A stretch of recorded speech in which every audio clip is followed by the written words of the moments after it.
दोस्तों, आज हमारी हर सुबह की शुरुआत एक कप चाय से होती है। लेकिन क्या आपने कभी सोचा है कि जिस चाय से हम दिन की थकान मिटाते हैं, उसकी शुरुआत कहाँ से हुई? क्या वाकई में एक राजा के उबलते पानी में हवा से गिरी कुछ पत्तियों ने इस अद्भुत पेय को जन्म दिया? और क्या ये सच है कि भारत में चाय सिर्फ अंग्रेजों ने लाई?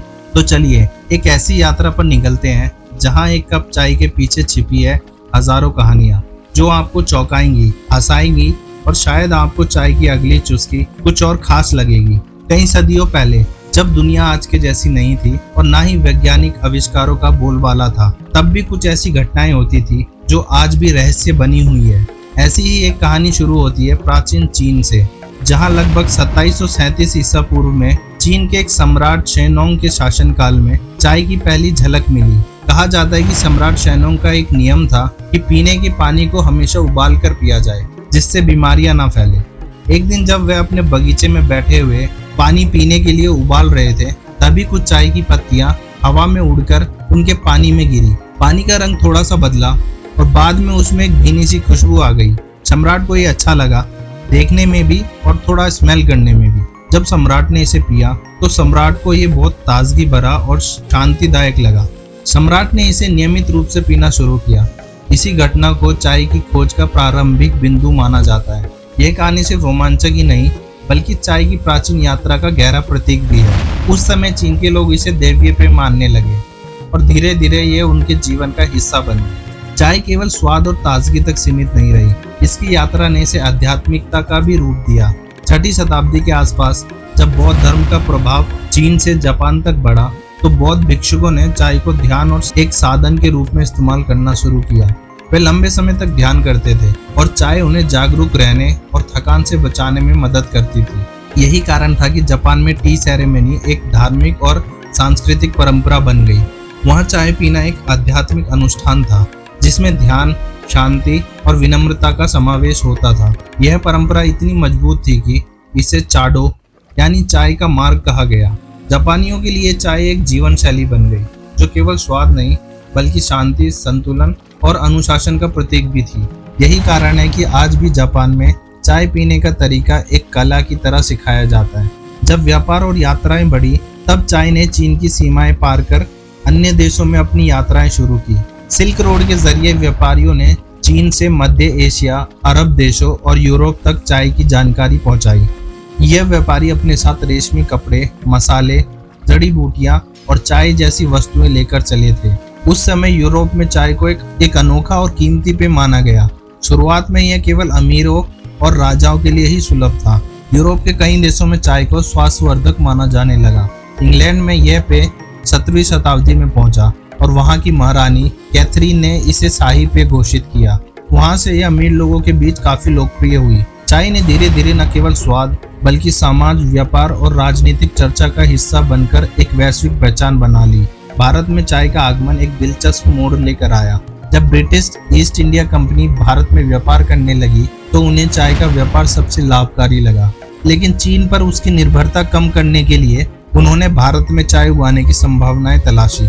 1823 में खोजी मेजर रॉबर्ट ब्रूस ने असम के पहाड़ियों में चाय की एक स्थानीय प्रजाति देखी, जिसे स्थानीय जनजातियां पहले से प्रयोग में लाती थी।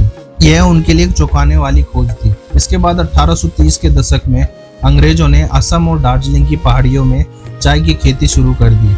अंग्रेजों ने भारतीय मजदूरों से बड़े स्तर पर चाय की खेती करवाई और इसे ब्रिटेन सहित अन्य देशों में निर्यात करना शुरू कर दिया।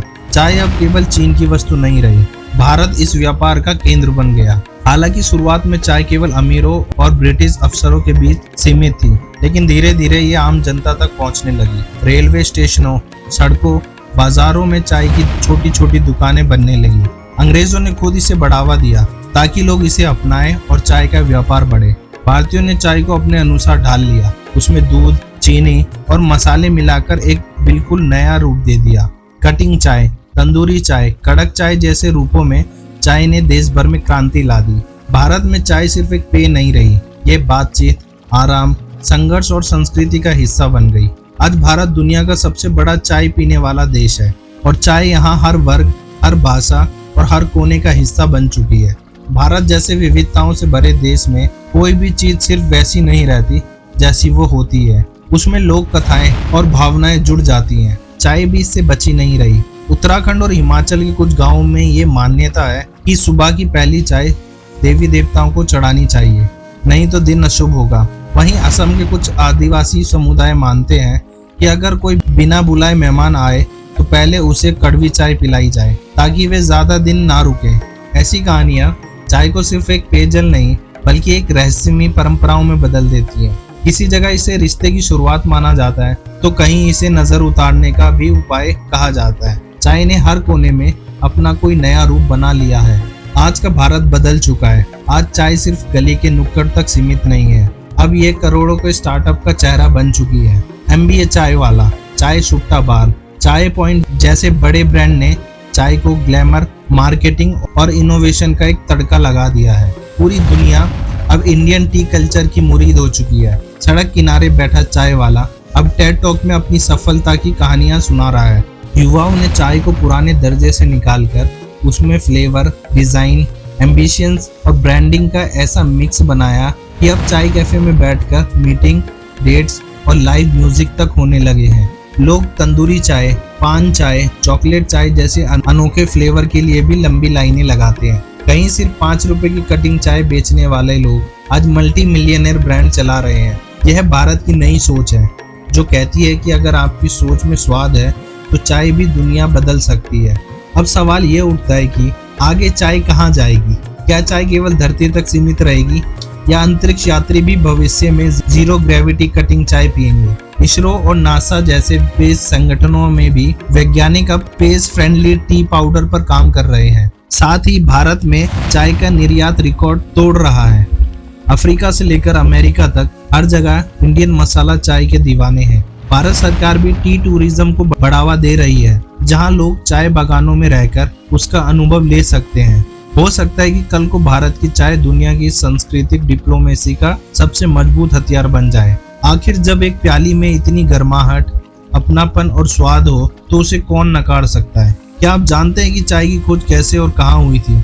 इसका उत्तर अब केवल एक ऐतिहासिक तथ्य नहीं रहा, यह एक कहानी बन गई है। खोज से क्रांति तक, स्वाद से स्टार्टअप तक, अकेलेपन से दोस्ती तक, चाय ने हजारों सालों में कई रूप बदले, लेकिन हर बार हमें जोड़ा, जगाया और सिखाया कि जिंदगी में एक ब्रेक भी जरूरी होता है, एक चाय के बहाने।